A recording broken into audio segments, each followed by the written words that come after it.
Hello everyone, my name is Relax and Panic, and this is another reaction for Madoka Magica. It is episode 4, and as always, you know how it is. If you want to see the reaction itself, please go down into my comments. You will find a link to my Google Drive.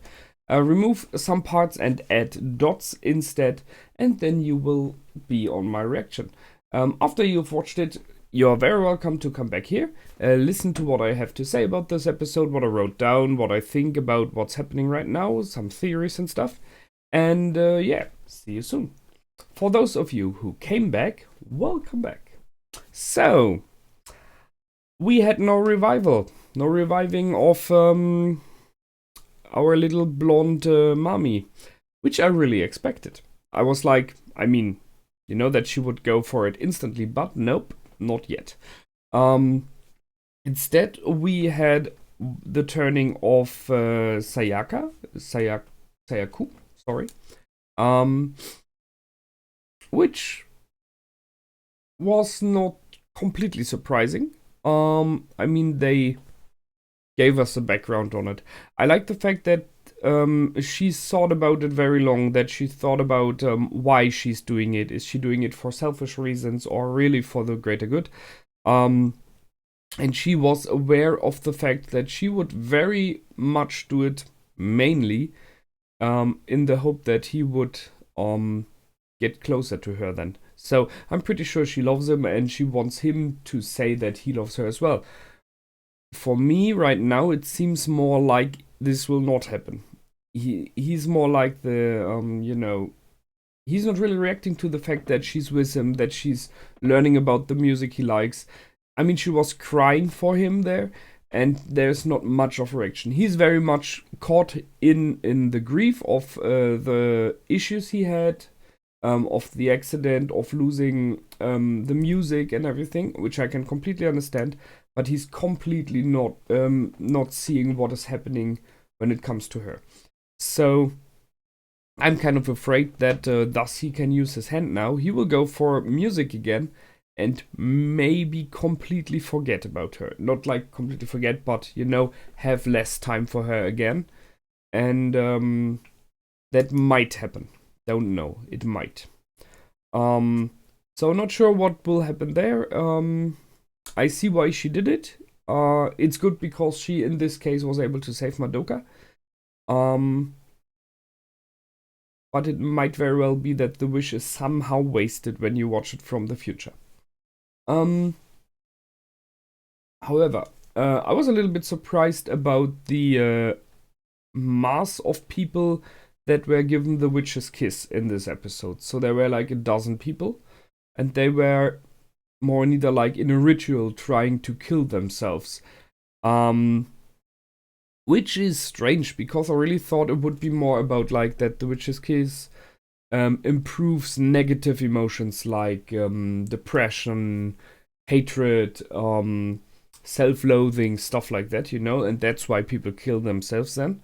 Or are maybe going crazy, that they're like going berserk because you increase the hatred effects. But no, here they were like brainwashed. I mean, they were working together, they were talking to others that are not included, so like Madoka here.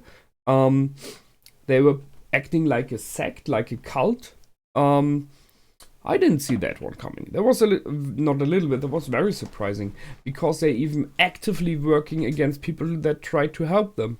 So in case that, like as example, the police would come along and try to get them out of there, they would possibly defend themselves against the police.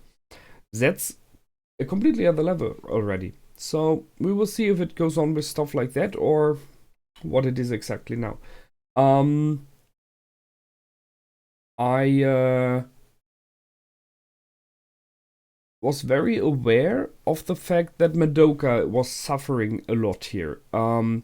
Surprisingly for me, it seemed as though Sayaku did not suffer as much from the death of Mami. I think they were not as close as Madoka and Mami were. That might be. As I already mentioned in my last episode's discussion, in my opinion, the death of Mami was too fast, was too soon in the series. Because I, at least myself, could not really bond with her. So that's why there was not so much of emotions from me. And they did not really show the death on the other side, so it was not completely clear for me that she was killed there. So that is a little bit, that's the negativity I have to say about the last episode.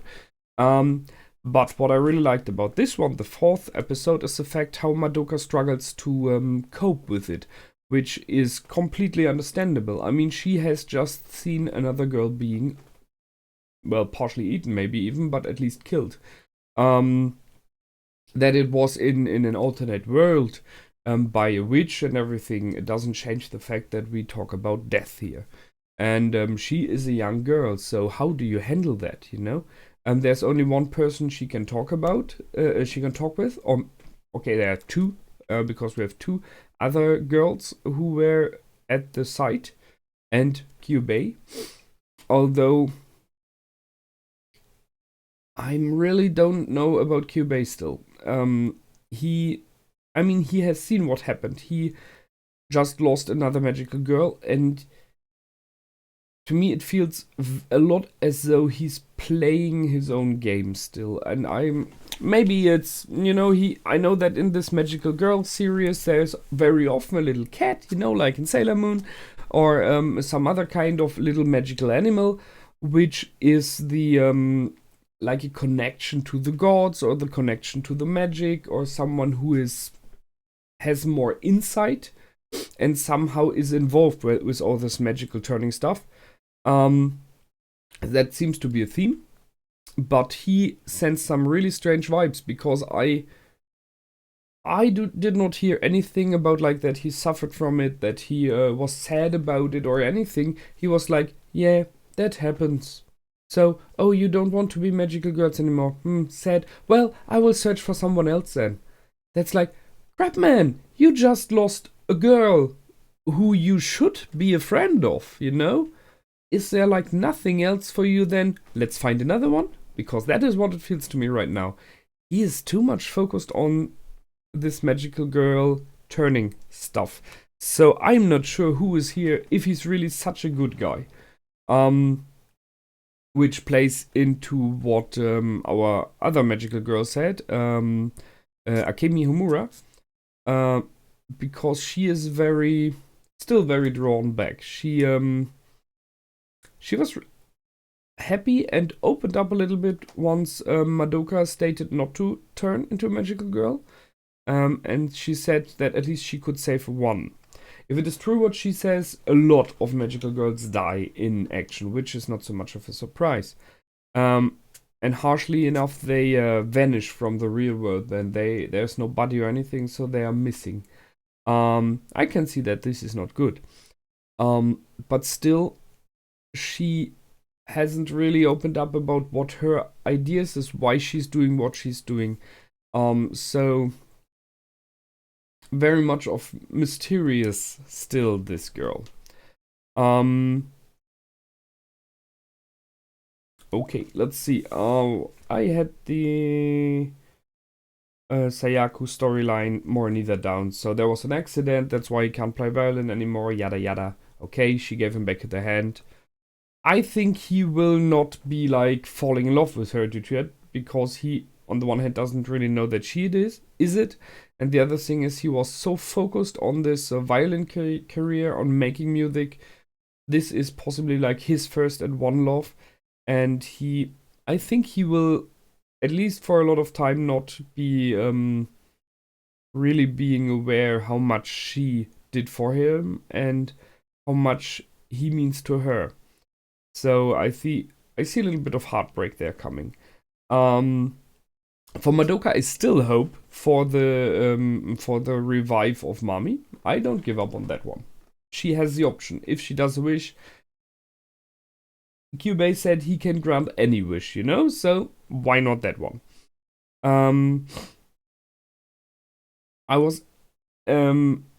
So we once again had the teacher in the class. She's more like a minor character, but she once again was talking about love and about that a woman above 30 can find still a good marriage and stuff. So she was still searching for another one, Mr. Right.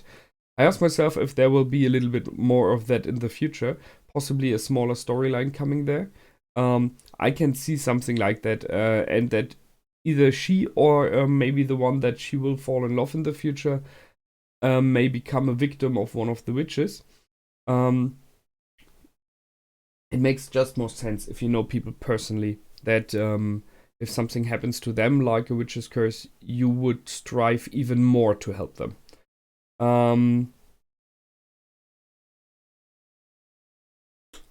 I'm not sure. So Madoka was coping with the loss in very many different ways. So she was crying in front of a family. Um, they skipped then. They changed the place at this moment. But I asked myself if her family is at least realizing something is wrong.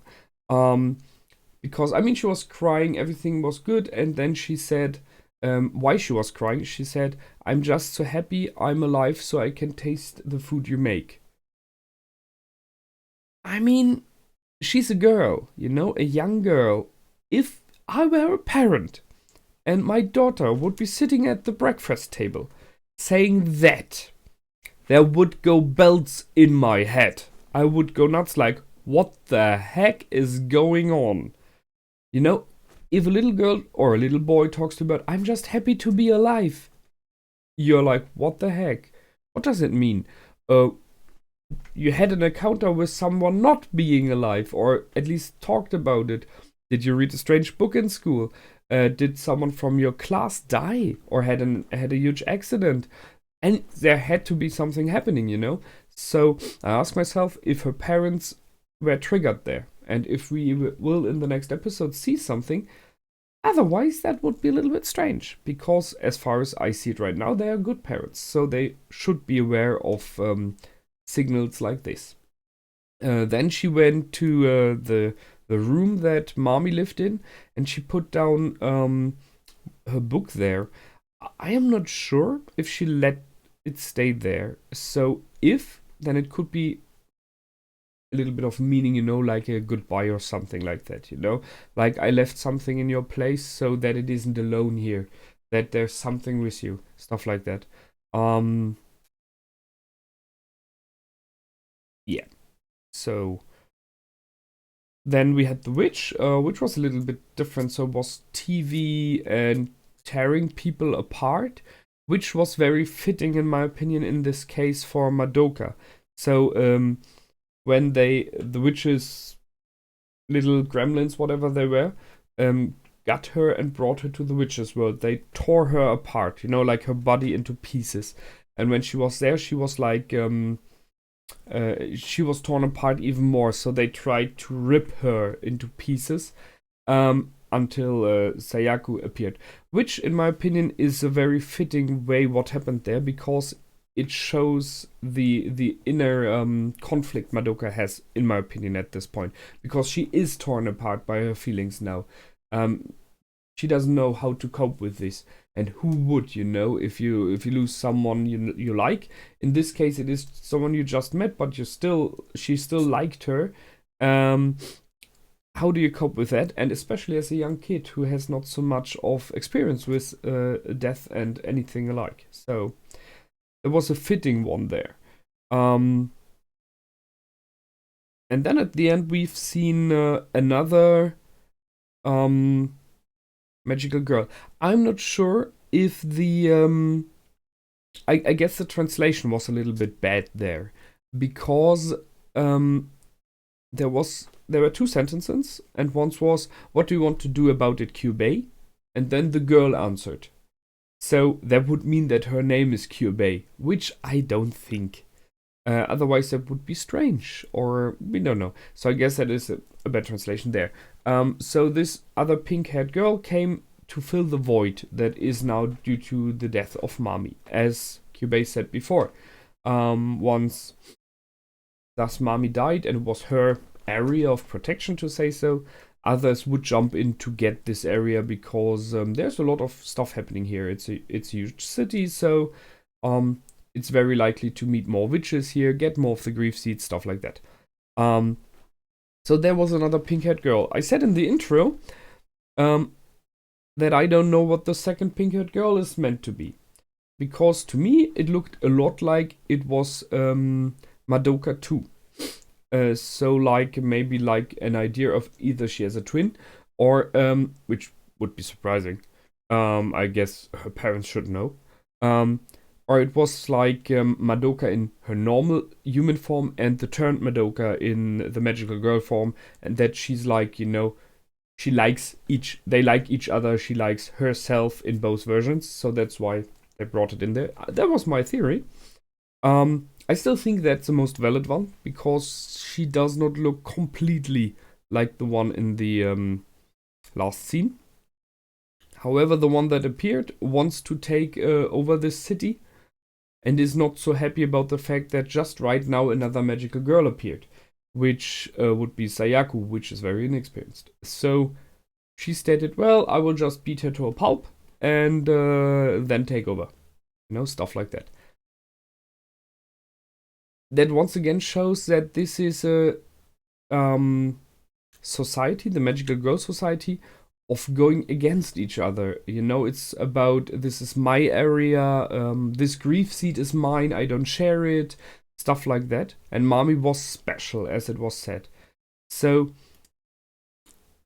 what do you get out of the grief seed? And I still don't get that completely. I mean, your magical abilities weaken with time. We've seen that.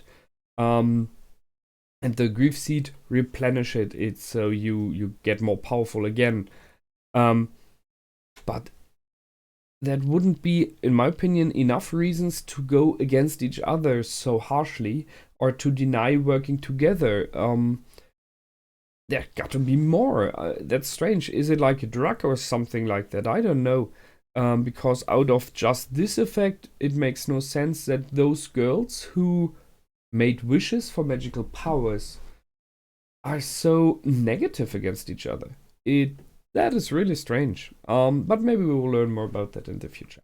So, next episode, possibly we will see more of this new girl. And that's very likely the next or the second next episode, she will face Sayaku about the city, who's in control and stuff like that. I still don't give up on the fact that Madoka will have a wish to revive Mami. That's something I really, really believe in that she will do. And in this case, if this happens, in my opinion, we would have an option to see more of the girls working together, because that is what I hope for. Because Madoka is in her inner self, a jolly person, a nice person. So she wouldn't go against others. It's pretty sure that in such a case, Sayaku and her would work together. If Mami would be to come back, she would join in. I mean, for sure. And I think it is a matter of time, but she could even convince Homura on her side. The grumpy little cat that she is, Grumpy little cat, Kuby, I got my eye on you. I don't trust Kuby, really. He's strange, and I don't know what it is about him. We will see. That's it for this time. I hope you enjoyed. I liked, as always. And I will love to hear from you and your comments, your thoughts, your ideas. How was it for you? Talking about episode 3 and episode 4 now. Were you more hit by the death of Mami? Because I clearly was not as much. Was it more of suffering for you? Or can you understand my reasons? I hope so. Please leave a comment, like, subscribe. Please be aware I have a Facebook page by now. I mentioned it in the past already. If you want to, just search for Relax and Panic on Facebook. You should find me. It's the red button, And this is it for this time. Goodbye and out.